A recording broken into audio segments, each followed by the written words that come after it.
Now inside of our object properties we can freeze our geometry, but we also need to uncheck Show Frozen in Gray, so that way we can still see our reference image.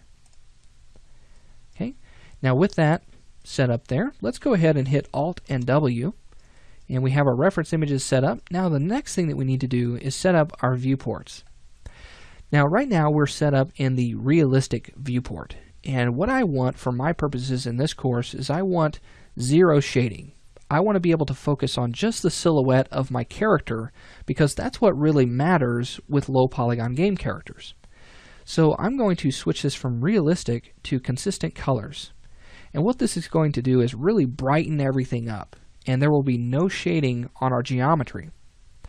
Now, I also need to go ahead and turn off shadows, because it will still cast some shadows on the geometry.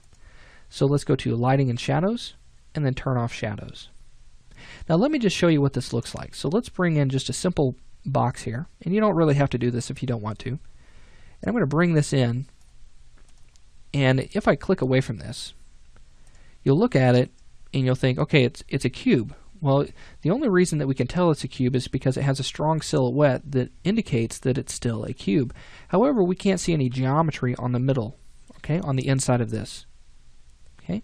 And what this is going to allow us to do is really rely on the silhouette to create our strong shape for our low poly characters, and then we can fill in anything in here and create, well, really anything with a texture in the middle.